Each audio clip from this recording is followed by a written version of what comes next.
Hi, I'm Zibby Owens, and you're listening to Moms Don't Have Time to Read Books. This 30-minute podcast features a new author interviewed by me every single day, 365 days a year, for about 30 minutes. I am also the publisher for Zibby Books, which publishes 12 books a year in fiction and memoir. Our books are already out now. You can check it out on zibbybooks.com. And we have a magazine called Zibby Mag, where we have lots of wonderful essays and lifestyle features. That's at zibbymag.com. We have classes at zibbyclasses.com. And I recently opened a bookstore in LA called Zibby's Bookshop at 1113 Montana Avenue at 11th Street in Santa Monica.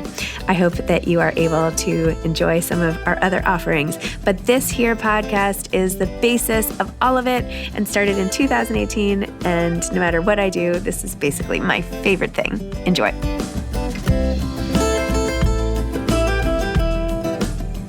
This is an exceptionally special episode to introduce because it's a conversation that happened at Zibby's Bookshop, which I watched on the live stream between my younger brother, Teddy Schwarzman, who is the producer of Nyad, and also Diana Nyad. It was amazing to watch. You can go to youtube.com/@Zibbyverse and watch it yourself, but you're here, so just listen to this. I'm so proud of my brother, Teddy. I call him Teds, but nobody else can. And I am just beaming. Watching him up there was such a thrill, and I'm just so proud of him. I adore him, and I'm so proud of him, and this whole thing just completely warms my heart. So I hope that you enjoy the episode. I'm thrilled I can have him on the podcast. And yes, at the age of 64, Diana Nyad became the first person to swim from Cuba to Florida without the aid of a shark cage, swimming 110.86 miles in 53 hours from Havana to Key West. By the way, this is all in the Academy Award nominated film Nyad, for which I think both Jodie Foster and Annette Bening are nominated for Best Actress and Supporting Actress, or maybe just one of them. But anyway, it's nominated, and if you're watching the Academy Awards tonight, please root for them and for the film Nyad in general. More on Diana Nyad. In the 70s, she became known as the world's greatest long-distance swimmer with her open water achievements, including a record-breaking swim around Manhattan. For the next 30 years, Nyad was a prominent sports broadcaster and journalist, filing compelling stories for National Public Radio, ABC's Wide World of Sports, and others. She is the author of the best-selling memoir, Find a Way, and 3 other books. She is a national fitness icon, a talented linguist, the co-founder of Everwalk, and one of today's most powerful and engaging public speakers. She performed her off-Broadway show, The Swimmer, at the Minetta Lane Theater in New York City in 2019.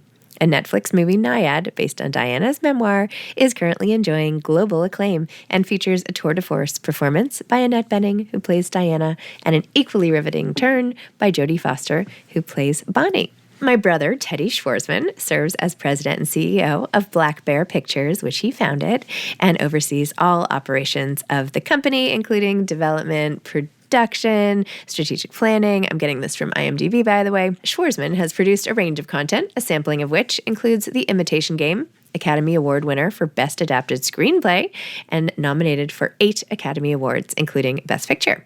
Also, J.C. Chandor's All Is Lost, which earned Robert Redford the Golden Globe nomination for Best Actor, Suburbicon, and others. Schwarzman has also served as executive producer of Dee Reese's Mudbound, nominated for 4 Academy Awards, and Heidi Ewing's moving film I Carry You With Me. He also produced ACOD, which I loved, with Adam Scott, and The Friend, which was amazing. And also Julia Roberts' movie Ben is Back. Those were amazing. Why are they not in his bio? A member of the Academy of Motion Picture Arts and Sciences and Producers Guilds of America, Schwarzman sits on the board of directors of Elevation Pictures Corp., one of Canada's leading film and television distributors. He also sits on the board of the Pacific Council on International Policy and the Cedars-Sinai Board of Governors. Schwarzman earned a Bachelor of Arts from the University of Pennsylvania and a Juris Doctor cum laude from Duke University School of Law, where he sits on the board of visitors.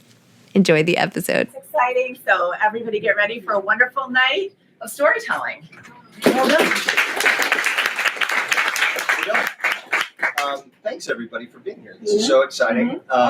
True that I was the producer of this project and honored enough to be able to help bring your story to life. But in this room, I do think being Zibby's brother probably sets me up as being even more accomplished or exciting. But this has been a labor of love for the filmmaking team of Nyad for the last 7 years. I'm really excited to now get to the point where we get to share our version of Diana's story with the world. But these events are really exciting, at least for me, because there's the movie, and then there's what inspires the movie, and there's the human behind the character, obviously portrayed by Annette Bening, but Diana and her best friend and confidant, and compadre along the way, Bonnie Stoll, who's here tonight.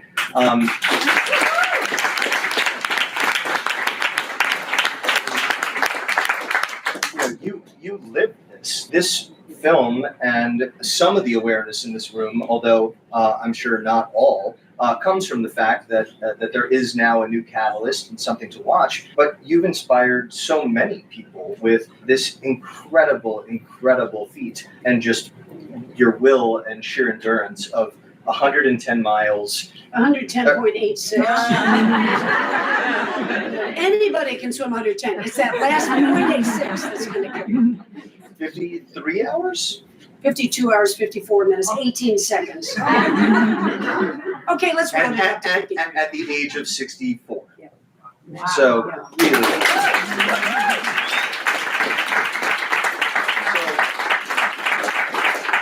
I remember when it happened, and I also remember hearing about this as a potential film adaptation in 2017, and obviously the events took place in 2013. Mm-hmm. Right? And my question was, why? Why are you doing this? And why did you feel compelled at the age of 28? And why did you feel compelled at the age of 60, after 30 years not in the water, to pick back up on this dream? What was it about this dream? A lot of people who adventure in extreme places on planet Earth, whether it's trekking across Antarctica, walking the Sahara Desert, Jimmy Chin, climbing all the mountains, it's usually something personal. It's something they either grew up in the shadow of Mount Everest, or they saw something young and that was it. And for me, I was in Fort Lauderdale, Florida, which in that era was where the boys are, and how ironic that I was looking for girls. But I already had a love affair with the ocean as a child. That was our playground, our family. And the Cuban Revolution broke when I was 9 years old. And literally overnight, those Cuban exiles had 24 hours to leave Havana, the rest of Cuba, with anything they could carry. And they came into my hometown. And so all of a sudden, we knew about Cuba. My parents had danced salsa in the Hotel Nacional, which was the party place of JFK and Jackie. So we knew Havana, people living in Miami, Fort Lauderdale. But all of a sudden, in 24 hours, that magical island was forbidden. And I was a little swimmer. I was a competent little 9-year-old pool swimmer. And I stood on the beach with my mother one day at 9 during at the point of the revolution. And I was just filled, as many of us were all around the world, with the mystique of that beautiful island, Cuba, that now was forbidden. And I said, Mom, where is it? I know it's right out there, Cuba, but I can't see it. And she said, it's here. No, it's right here. It's right across Havana. It's right across the horizon. It's just a bit over the curvature of the earth. So you can't see it, but honestly, it's so close. It's that close that you little champion swimmer, you could almost swim there. And honestly, people say, oh, this was a 35-year story from age 28 when I first tried it, over to 64 when Bonnie and I finally made it to the other shore. But the truth is, it went all the way back to age 9. I carried that little buzz in my imagination all those years. And then in my 20s, I became one of the best open water swimmers in the world. I held the records for around Manhattan Island, Capri di Napoli in Italy, across Lake Ontario. And there were other great swimmers as well. But in my mind, All those swims were in this category. If you tell me you've swum the English Channel, I have respect for you. But all those swims are over here in Cuba. Nobody had ever made it. It's not only a long distance, but you've got the conundrum of the Gulf Stream squeezing through the Yucatan Channel. And right here between Havana and Key West, that Gulf Stream is 85 miles wide, and it's going 6.6 miles an hour east, and you're going 2.2 miles an hour north. So it's easy to do the math. It's a very tricky navigational, challenge. And if you saw the movie or you read the book already, our beloved navigator, John Bartlett, was a mathematical genius, and he lived in those seas all his life. So he took us across, and he and Bonnie, she was on the boat that I was breathing. Imagine breathing to your left this way for 52 hours and 54 minutes, and the only thing you see is Bonnie. What's your point? Bonnie would pee right over the side of the boat. She wasn't going anywhere. She was my soldier. And then put that into the 4 other tries. 48 hours this time, 51 hours this time. What about all the training? 12 hours this day, 14 hours this day. Every breath was Bonnie. So believe me, it looked like one set of arms. Believe me, we did this together.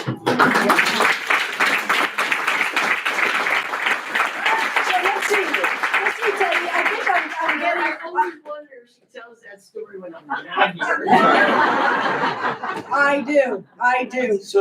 But wait, I didn't get to the second half of your story, your question. So you can see it was a drive, and I tried it at age 28 when I was in the midst of that decade, the 1970s, which were my 20s of swimming, and didn't make it. The next year, the winds came out of the east for 91 days. You want to do this swim in the summer, when the waters are warmest, to give you the best chance. We missed that window. The next year comes, 1980, and we can't get visas to go into Cuba. And I gave it up. I don't mean I gave up, but I gave it up. I was getting offers from the wide world of sports and from Fox News and from National Public Radio. It's my time to make a living as a journalist and a storyteller. And I'm not going to complain about those 30 years, 30 to 60, following the best in the world, Tour de France, cyclists, and U.S. Open tennis championships and Olympic Games. But toward the end of that 30 years, I had a tremendous malaise of not being a doer anymore. I wasn't chasing any big dreams. I was following other people chase their dreams. And my mom died, and I thought, whoa, how much time do I have left? I met Christopher Reeve. He had fallen from his horse, and now he was a quadriplegic. And Chris was very big on regrets. You have no idea what banana peel you might slip on tomorrow. Don't wait. Chase your dreams right now. So I was kind of filled with all that, read the Mary Oliver poem. I don't know about you all. I personally don't understand poetry. Every poem I've ever read, when I get to the end of it, I say, can't they use just 1 or 2 more verbs?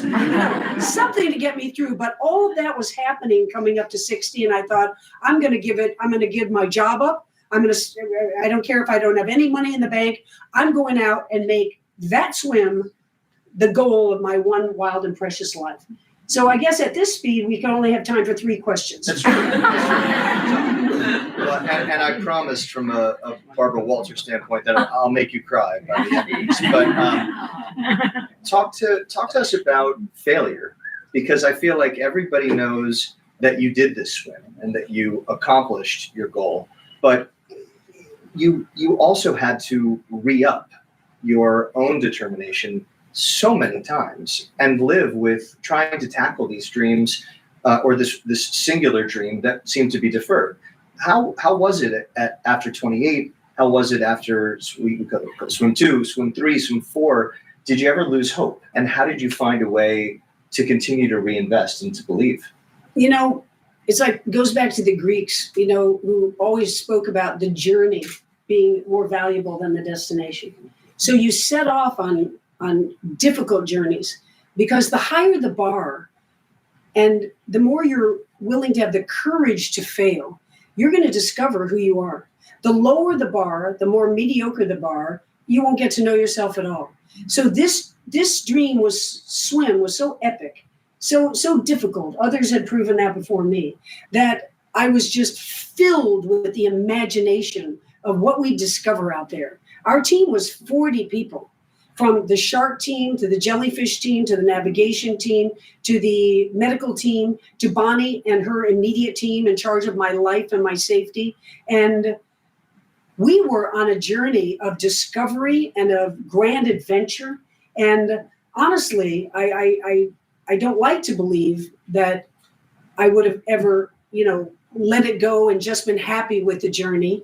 But the truth is, each time you have to call it a failure because you didn't make it to the shore. You didn't get to where you said you're going to make it to. But the truth for us, it wasn't so much a failure, it was a journey. And like any journey we all take, I don't care whether you're battling cancer or you're trying to climb Annapurna and you don't make it, you get through with where you need to go, and you have more intel and more science. You're on a learning curve, and you go back. You don't just go back with the same procedure you had the first time and say, well, maybe we'll get lucky this time. Knowledge is power, and our team was smart, and we researched and we believed. So I never did lose hope. I never did. I mean, one of the funny moments Bonnie can tell you is after we didn't make it one time, and the crew is beat up. They're tired. When they drag me out, and by the way, Bonnie will tell you too, it was never me who said, I can't do it. I've bitten off more than I can chew. Mother Nature on steroids, whether it be the deadly box jellyfish or huge tropical storms that won't relent and we're in 8 to 10 foot seas, we're blown so far off course, is just like on Everest. If a 90-mile-an-hour wind comes, and there's the summit, it's right there, you don't say, well, it's mind over matter, I'm going to go. You're not going to get blown off Mount Everest. You're going to turn around and say, it's not my day. We'll come back another day. So we had to do that 4 times. We had the powwow with tears, with anger. It's not our day. 51 hours. It's not our day. We're going to have to come back another day.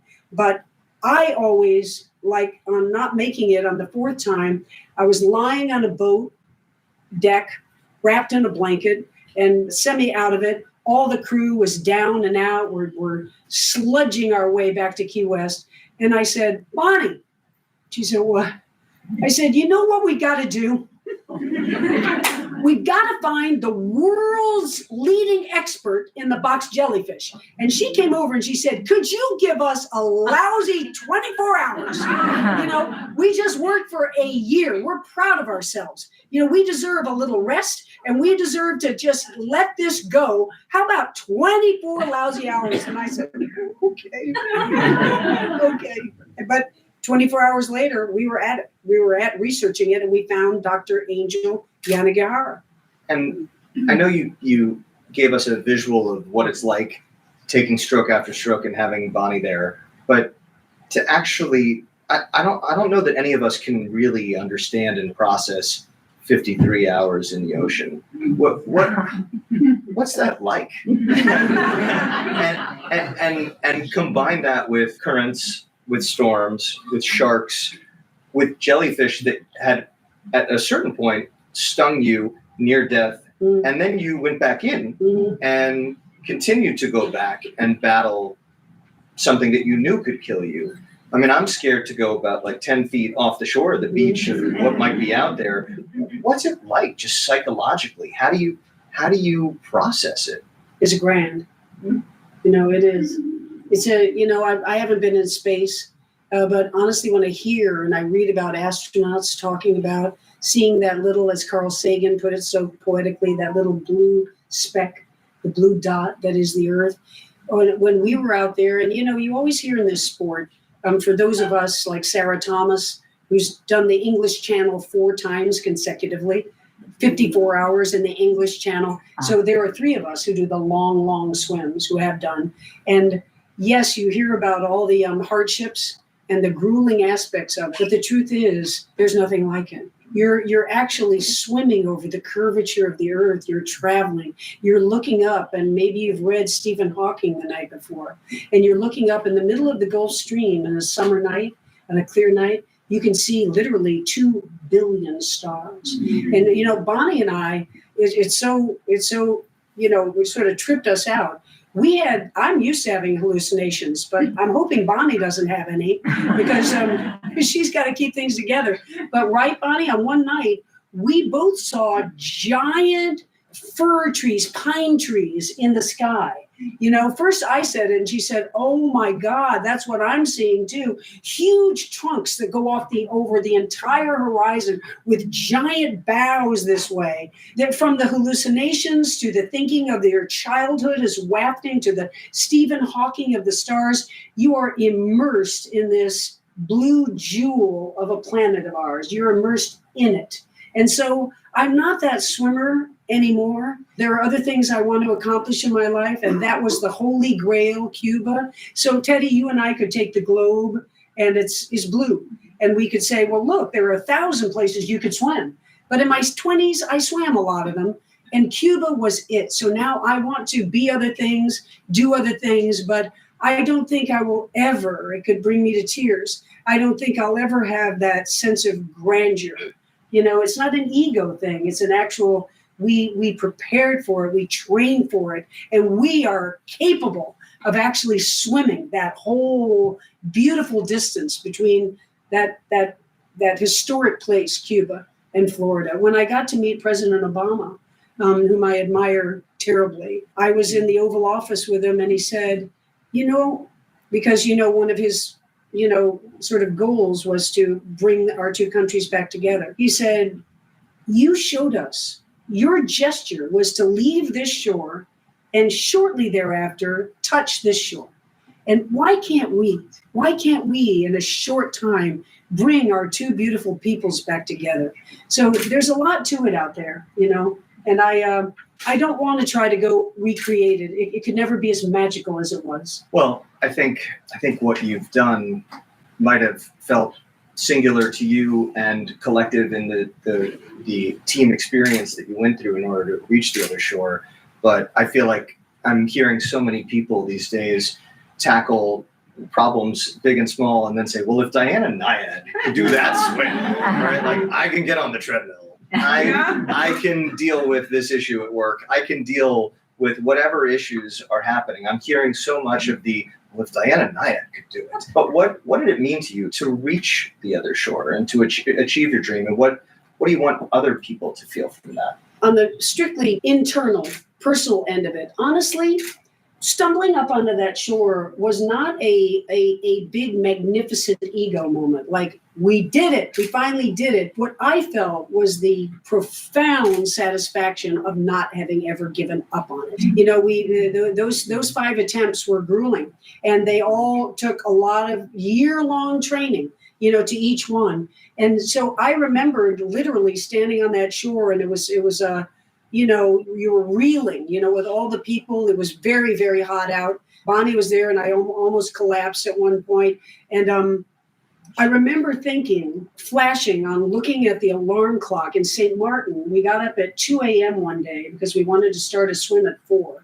We had a 16-hour swim plan that day. We wanted to start at 4. And I remember looking, you're in this cocoon in your bed, and you know that you're going to hurt that day. And you've decided that Bonnie and I together have decided this is what this day needs, 14 hours, 16 hours, we decide. And I remember— This is the training sequence. Training. Right, yeah. I remember flashing on that alarm clock, like watching the clock and thinking, oh, it's only 1:58. I have 2 more minutes to be warm and cozy. I don't want to get up yet. But when it came to be 2 o'clock, we set the schedule. We're the ones who set the training. We could go to the movies that day. We could just, say, fuck off. We're not going to train today. But we never did. We never took a day off. We did the hours that we thought were going to leave no stone unturned to give us a chance to get across if Mother Nature let us. But you're leading to something else, Teddy, and that is that I was aware. Back in 1978, and I was aware when I wasn't making the swim, in modern times, that other people were following. And yes, there is some, I don't know what you'd call it, but there's some admiration level to it. But the truth is, what we hear from, and now that the movie is so successful, so beautiful, so powerful. We're hearing from hundreds and hundreds of people around the world, people with Parkinson's, young people who want to do something big with their lives, from China, from Chile, from Wyoming. And what could mean more? Yes, I'm kind of blown away. This movie has my name. I mean, how often does that happen? How often do you get, a tour de force set of performances from people like Annette Bening and Jodie Foster? So, the movies, we're rooting for them so hard for their Oscars, their SAG awards. But in the end, what really touches me most deeply is people being inspired. And because we're no longer, you could tell us better, but we're no longer in that movie sort of era where a movie's at the movie theater, and if it does well, it's there for 6 weeks, 8 weeks, and then it's gone. But now, because of streaming, people are going to see this movie for a long, long, long, long time. And we're so lucky to think that people are inspired by it. I keep mentioning Bonnie, but there's another person in the room I want to mention. And that's my dear, dear friend, a kick-ass tennis player, and my literary agent who brought this book to life. And that's Amy Renner. Stand up. You can't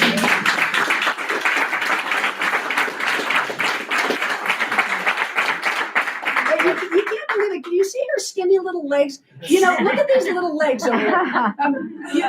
You can't believe her running on the tennis court.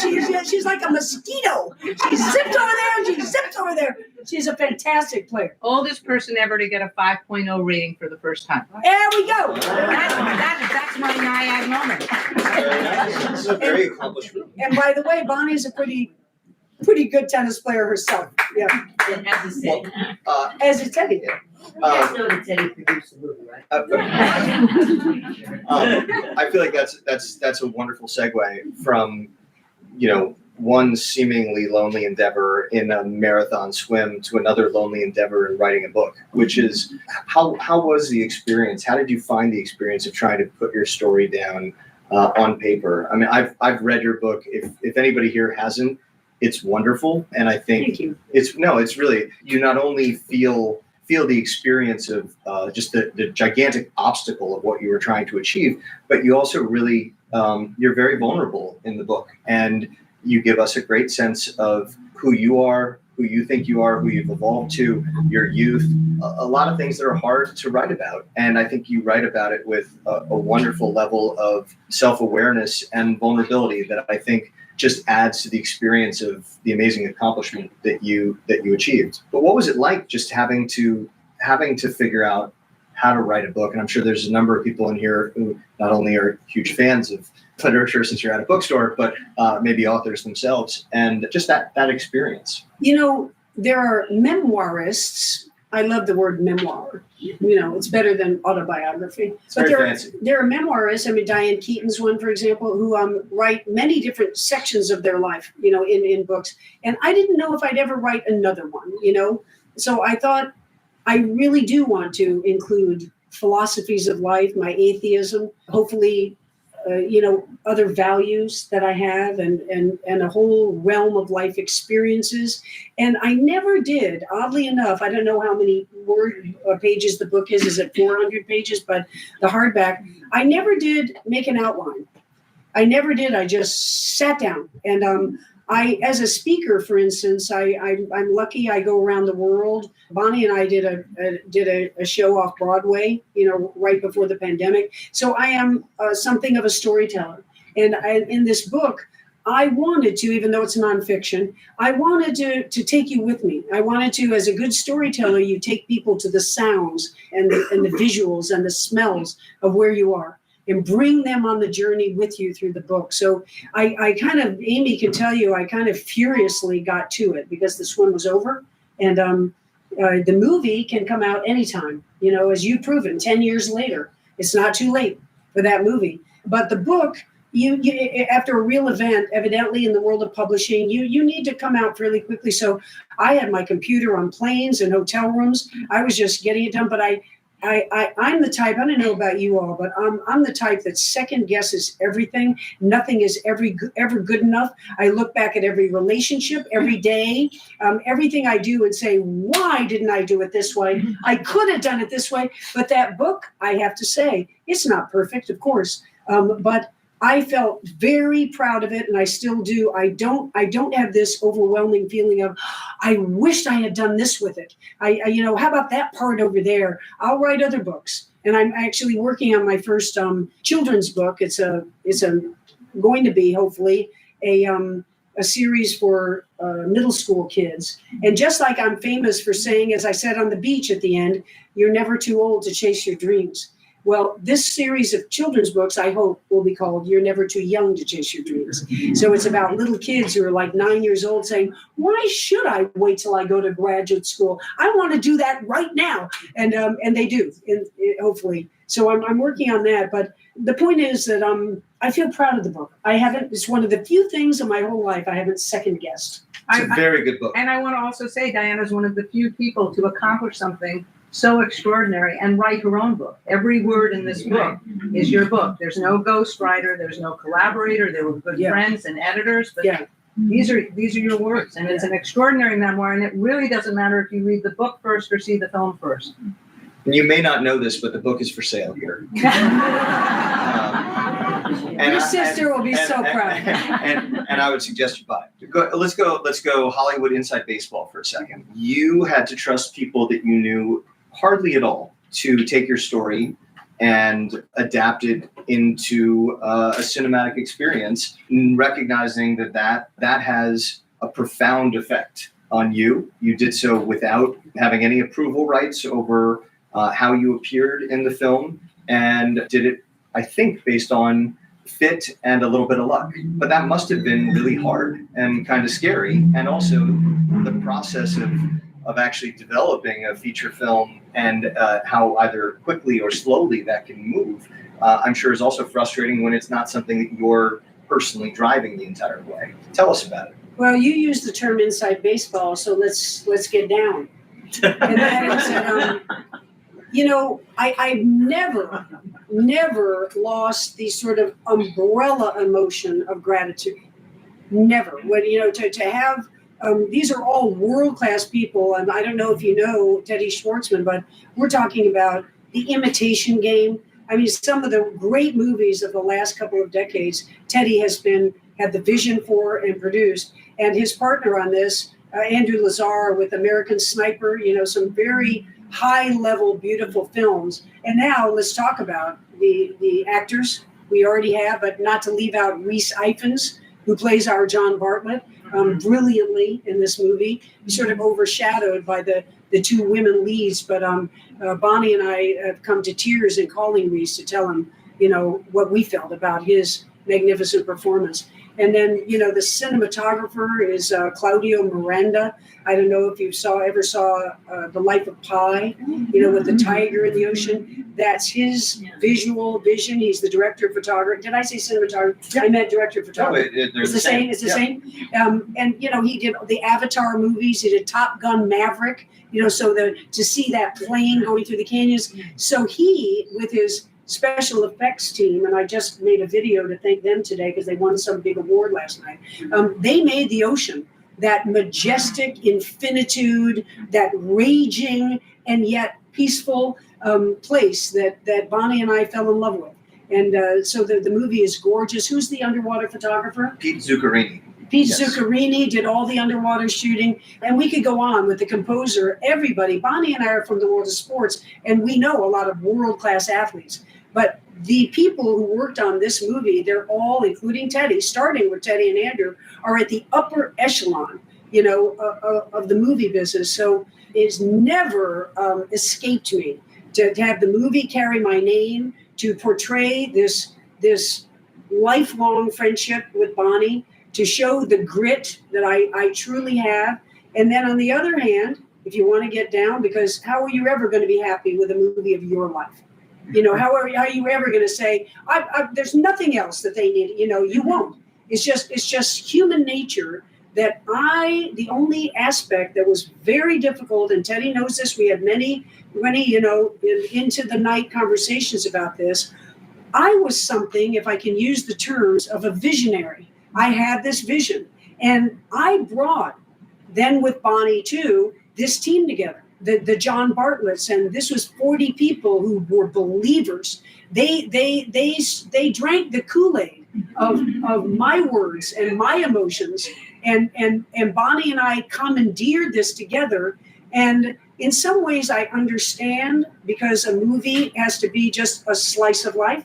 It's not a huge, wide, sweeping documentary. So I have to forgive that right away and be at peace with that. On the other hand, the one aspect that just always rankled me was that the Annette character was portrayed by the writer, and then the executive producers and the directors decided that this is what they wanted, to make her, quite the dimension of unapologetic, relentless. I'm going to do this. I don't care. Nothing's going to get in my way. And all of that's powerful.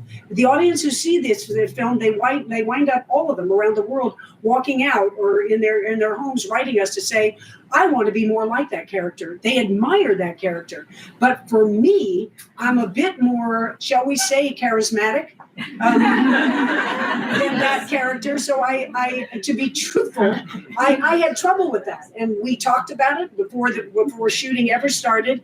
But Teddy and Andrew and the writer and the actors, they held with their vision. And it took me a while. And I kind of lucky the strike happened. Because had the strike not happened, I would have been a blabbermouth, and I would have made this point to the press. But because the strike happened, I couldn't talk about the movie at all. And I came to peace with the audiences appreciating it. I came to peace with. I think we might have some press in the room. No, that's okay. No, because I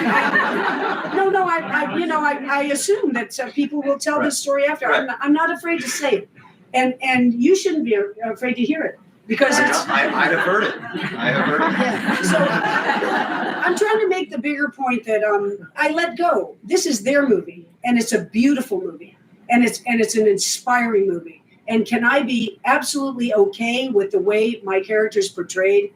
Yes, I'm with it. I'm absolutely with it. But I'll just be honest with you, in those first few months, I struggled with that part. And I think the reason they make biopics about people who are dead is because they're not around to, make their suggestions. And I was not given any control over the film.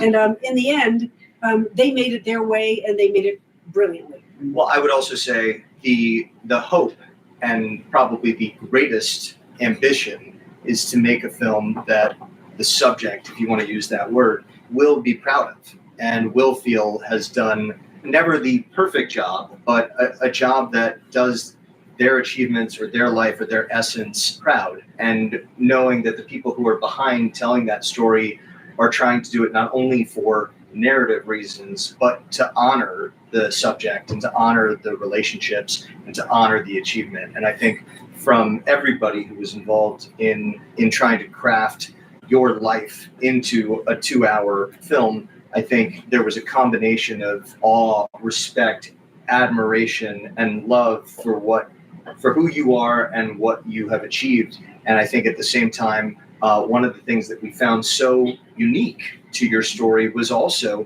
this incredible friendship that you've shared with Bonnie for 40 plus years, and the yin and yang of your relationship. And so anybody who asks me, well, is Diana like that? I say, yes. But she's also even more inspiring, and I think that's true.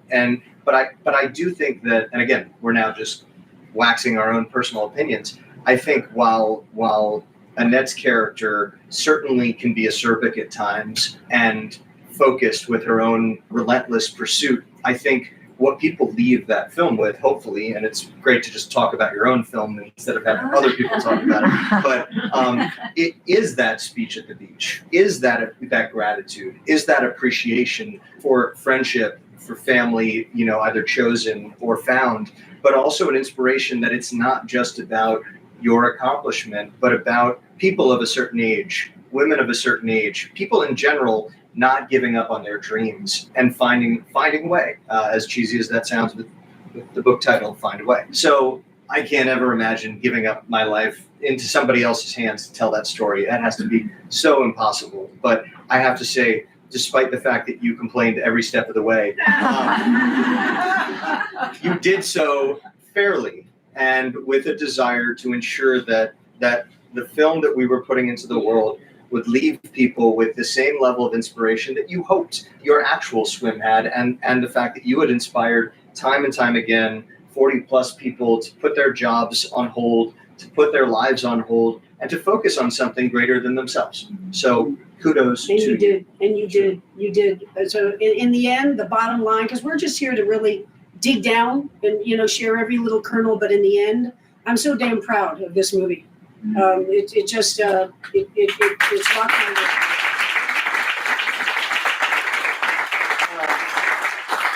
Oh, by the way, I don't know if I ever told you this, but way before I had met Teddy, I knew Andrew already. Bonnie and I have a friend in the movie business who's done some, a lot of big movies, quiz show and et cetera. And I said one day, Gail, I'm not an actress per se, but I do get on stage and I tell stories and I use foreign accents and whatnot.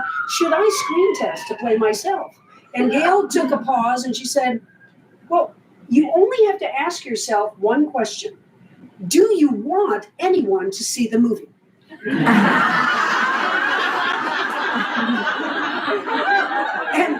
I said, oh, well, you don't have to hit me over there with a hammer. She said, Diana, you can go and talk to groups in Tokyo and you can do the off-Broadway.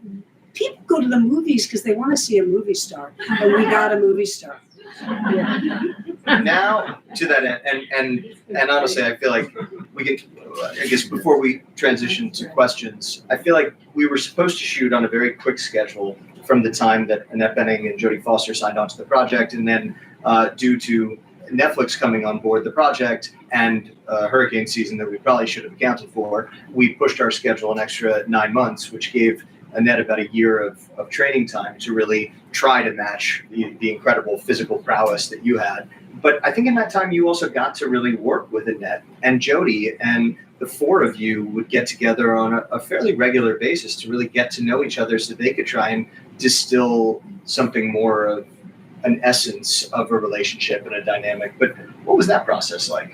It was just wonderful. I mean, these two people, I can't speak for the rest of, the acting world, but both of them, these two people, as different as they may be, are grounded, sincere, lovely, funny, smart people. If you always sit down with dinner with them, there's nothing movie star about them at all. And Bonnie spent more time with Jodie, and I spent more time with Annette, and then the four of us, spent time together. And, people are sort of naive because they ask us and say, well, did they take videos of you and see if you sit with your finger like this on your cheek? And they did none of that. They were just getting to know us. We got to know each other's dogs and families, and we ate dinners together and shared a lot of laughs and sincere talks. Annette's son is a transgender individual, and I had certain, opinions about transgender women competing against women athletes, cisgender athletes. And we had really deep philosophical talks about that. And I came to a place, and Annette and I respected each other over that. So there were just lots of different issues, and it was wonderful. One hysterical thing happened on the set. Bonnie and I got to the set. You guys shot everything in the Dominican Republic, everything. They created Cuba, New York City, Key West, Los Angeles. It was all right there in the all Dominican within 10 miles of Mondolio, Dominican Republic. Yeah. So Jodie, and as I say, we knew each other quite well, all of us. Jodie came off the set. She wasn't going to work for an hour or so. So she and Bonnie and I were just walking along, and she had these necklaces like this that were inside her T-shirt. And I guess uncomfortable, she pulled them out and she put them out like this. And we're walking, and Bonnie stopped her and she said, That's odd. I have a piece very similar to that my father gave me. And Jodie said, no shit, Bonnie. That's what we're doing here. I am you. We had these necklaces replicated. They were necklaces. And at that very moment, Annette was sitting on a stool about twice the length of this store. She was about to do an interview, and she was wearing what I used to wear, like a white shirt with a Cuba across and short shorts. And Jody says to us, now see, look at Annette over there. Do you think she wants to wear her hair? No, she's trying to be Diana. So that's what we're doing there. So, anyway, we had fun and we had depth, and we will be friends forever. The four of us. Well, thank you. This was amazing. I feel like we have time for questions if anybody has any. I don't see any hands. No, I'm just kidding. Yes, Bonnie. I'm realizing you should sit here. Let's have the two of you guys sit for just a little bit for questions, because I assure you they're going to be for you guys. Please. Yes, ma'am. Can you tell us some of the rules of that swim? Yeah. Like, you just eat with the tube in your mouth. You never get out ever. No one can touch you. What are some of the rules? She can't touch the boat, and we can't touch her. But some of the rules were no sarcasm. It never works with 40 people. I don't want to know what she or he did wrong. People will handle it themselves. Okay? Don't tell on people. It's just gossipy and silly. It never works. And another rule was never, if you get the chance to speak to Diana, tell her what time it is, how many hours she's been in the water, how many more miles from shore are we, because it changes every minute because of that Gulf Stream. But we on the crew were mesmerized every day. Diana never saw the dolphins and the turtles and it was fabulous, really. But I think you're asking also about technical aspects of a swim. Oh, you were. I missed that part. And you know, just the basics are that you are not going to have any aid in either propelling forward, so that would be fins or holding on to some sort of rope or being pushed from the back, or in flotation. So if you're going to stop and you're going to tread water, as Bonnie says, you're never allowed to touch the boat or touch the kayaks, but you can reach out and get a Camelback hose and tread water and take fuel down. You can take whatever we have to eat and take it down, but you can't be held up so that you could rest, so you can't be helped in flotation or propulsion. And that's basically what an unaided swim is. Yeah. Did you ever read the script before you guys film the movie? Yeah, and Julia Cox is She got nominated by the Writers Guild. That was really cool. It's a Writers Guild nomination. Writers Guild Best Adapted Screenplay. That's really cool. Came out yesterday. Yeah. At which point did you read the script? Was that early on? Was that closer? I actually wrote the first version of the script, and I'm a writer, but I realized very early on, I'd been working on it for about 6 months. They say in the movie business that a good script is taught. I don't know what the antonym is taught is, fat. But my script was fat. And I called Andrew Lazar one day and I said, what's our goal here? Is for me to become a screenwriter, which I didn't want to become. I just thought I knew this story well. Or should I let go and we'll get an A-list screenwriter who really knows what they're doing and help bring this inspiring story up. So I gave it up. There was another script and everybody passed on that. And then this young woman, Julia Cox, came in and she's a good writer and she's sensitive. And, Teddy and Andrew had said they've seen a lot of scripts didn't you say, Teddy, was one of the best scripts you'd read in a long time? Yes. And I would say the first script we had was also very interesting, and you despised it. And I think tonally it was very different and a little more poppy, a little more almost Big Short, I, Tanya, break the fourth wall that felt that was very well crafted, but just tonally felt wrong, but it was good enough to get for us to be able to submit to some interesting directors. And Jimmy Chin and Chai Bassarelli, the directing team, read it, said, we love the story, we don't like this script. And then we went and we found Julia, who wrote a new draft from scratch that we worked on very closely. And I think, was something that we wanted to share with you once we thought it was ready. And I think Diana and Bonnie both weighed in on factual inaccuracies. I think Diana continued to, I think in your head, you always had Chariots of Fire as a comp. And I think we tried to say, if you made Chariots of Fire today, no one would watch it. So how do we do something that is more reflective of the personalities and the times while still being inspiring? Yeah. Who's back there? Way back. Okay, I have a question. This is sort of for Bonnie.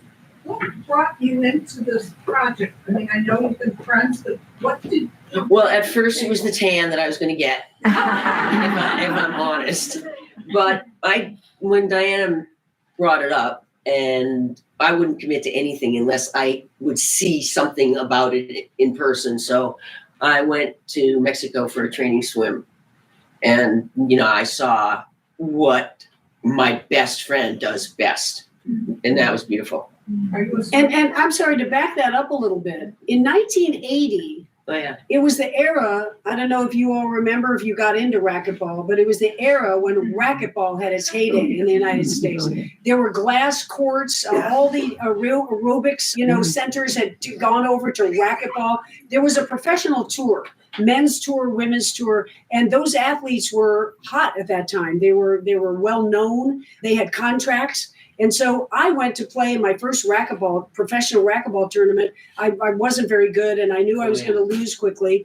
And a friend told me, when you go, you will lose quickly. So you got to go see this woman named Elaine Lee. She's such a fiery player. She's really exciting. So I lost quickly. I went and got a lunch, and I heard all this screaming down at the glass court at this club.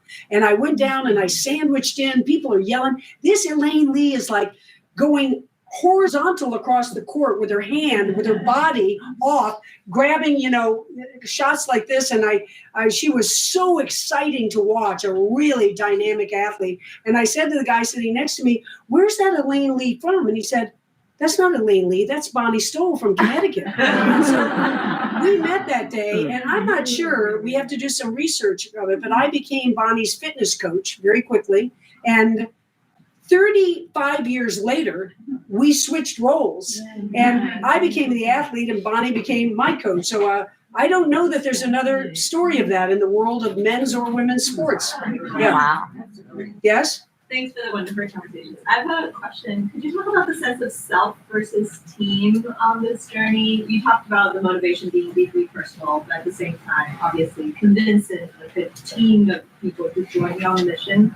So is there like that separation of self versus team, and then that consciousness of like, oh, are all of this group of people supporting me, or are we doing this together? I think honestly, a big question when I finally made it was, well, how could you possibly do this at age 64 when you couldn't do it at age 28? And one, we did train differently, and we knew more about nutrition.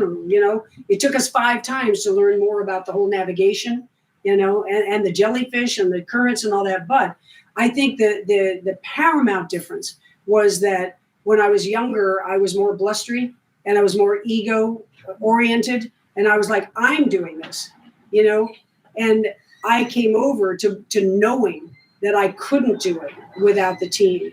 And so, yes, I was the one, doing that hard work, the body athlete work, but the whole team, starting with Bonnie, but John Bartlett, as I say, all of them, they all played an integral part. And we really, each had a role. They all had a role. Mine was in the water, but their roles were significant to getting across. Well, we just don't know where to go. It's like the paparazzi. Who do we talk to next? Yes? How you mentioned sort of between your first attempts and then the more recent ones, sort of the malaise in between. And how did you find the motivation to do that?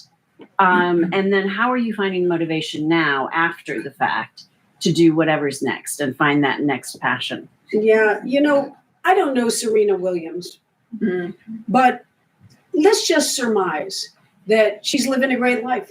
Children, great husband, businesses, friends.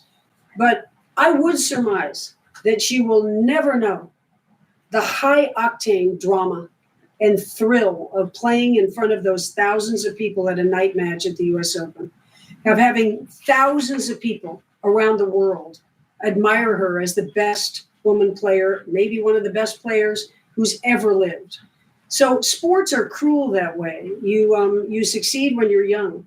And it's a tragedy that you probably won't feel that again. So I was lucky to come back at an older age and get that again, but I'm 74 now and I'm pretty vital, a lot of energy. I've got goals and dreams and I work on them, with fierce fire every day, but probably the Cuba swim's the biggest thing I ever did. And it's hard to try to drum up, that same depth of, as I say, high octane life that you had as an athlete. But when you say, how did I get motivated? I mean, I wasn't in a state of malaise for the 30 years.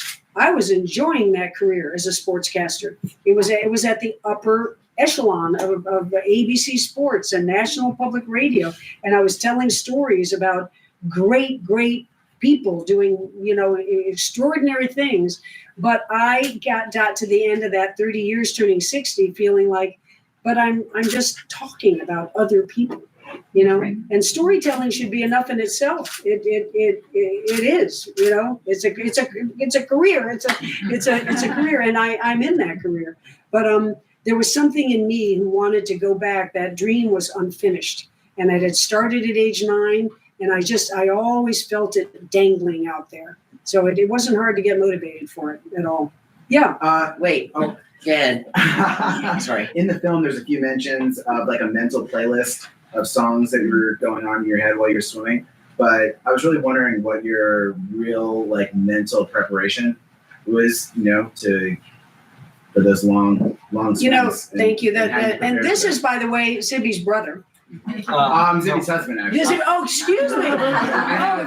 Kind of lookalikes sometimes. Stand up and say hello. Tell your name. Hi. Excuse me, Zibby's husband. Hi.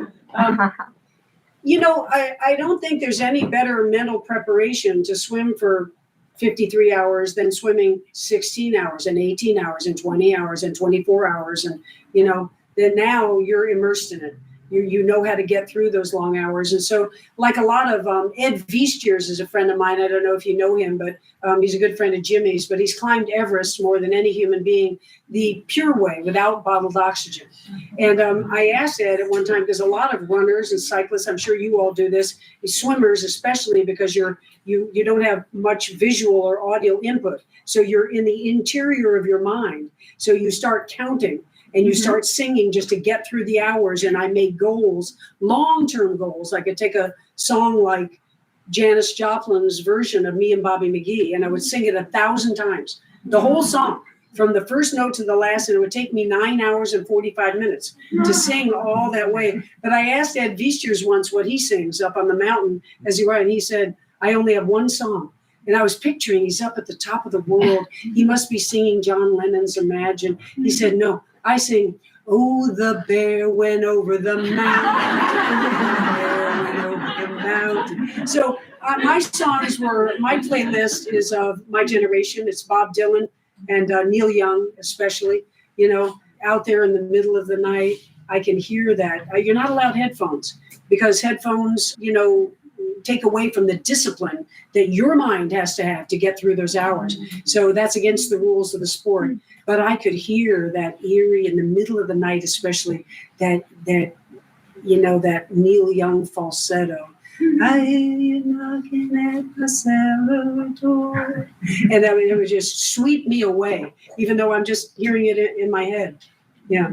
Beautiful. Thank you. Yes. It came out today that we're like at a 10-year low of women characters in feature films. And I would love to hear what both of you think about the fact that this movie is not only about primarily 2 women, but 2 women who are over 60. Do you want to address that first? I had no idea that there's a dearth of women characters at the moment, strong women characters. We just thought it was a great story, and there are so many amazing actors of a certain age, women in particular, who don't get great roles anymore after they're past their perceived prime. And it's not a great talking point for 2 lead male producers in our 40s and 50s. But we're just very sensitive. And I just thought, my God, these women are incredible. These women are incredible, and the story deserves to be told, whether it's what feels like it's in vogue or not. People are going to be inspired by the story, and that's a testament to you. And luckily, that allows Annette to be the one person over 40, I think, who's nominated for an Academy Award this year. So Yeah, no, and Jodie. Sorry, I was thinking of Best Picture. Yeah, Jody, and I think what add to that is to say, we could break it down and say how many 64, and that was 64, my age when I did the swim when she shot the movie, and she's in a bathing suit for 2 hours, and but there's 35 days. And there's never any shallow reporting of this. Her grit, and by the way, she looks great. I mean, she was not a swimmer. She was never afraid of the water, grew up in San Diego. She had worked on a fishing boat in high school or college. So she wasn't afraid to dive in there, but she never had a freestyle stroke. She never swam on a swim team. And for her to dedicate herself, she had an Olympic swimmer, Rada Owens, who worked with her. And I was with her a bit also. But, for her to be absolutely unabashed about, I am playing this swimmer who wears a bathing suit, who goes out fiercely to swim, 12 hours in the pool and 14 hours in the ocean. She made it as I was at 64. Was I embarrassed to come out on the shore in a bathing suit at 64? No. And so I think that she clearly rose above all that, and nobody who ever reviews the movie talks anything about anything but her being this athlete, She's so swimming. She found a passion at this time in life, and it's really kind of fabulous. She swims every day. Yeah, she Wow. does. She loves it. Yeah. Well, I think we have to wrap it up now, but Diana and Bonnie will stick around. I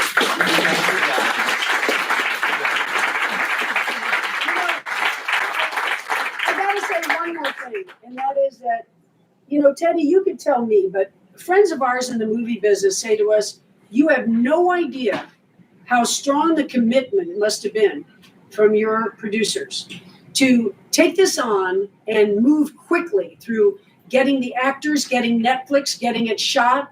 Usually you linger around for, a couple of decades and things fall apart. And the fact that you had the faith in me, in Bonnie, and our story, I'll never forget you for it, Teddy. Thank you. Thank you very much.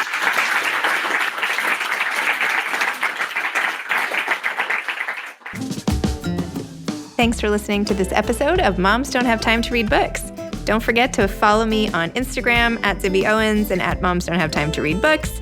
Also sign up for my newsletter at zibbyowens.com and sign up for my virtual book club and meet lots of authors on Zoom every other week. Thanks so much to Steve and Ryan at Texture Sound for the sound editing. And thank you to Morning Moon Productions for providing this fantastic intro and outro music.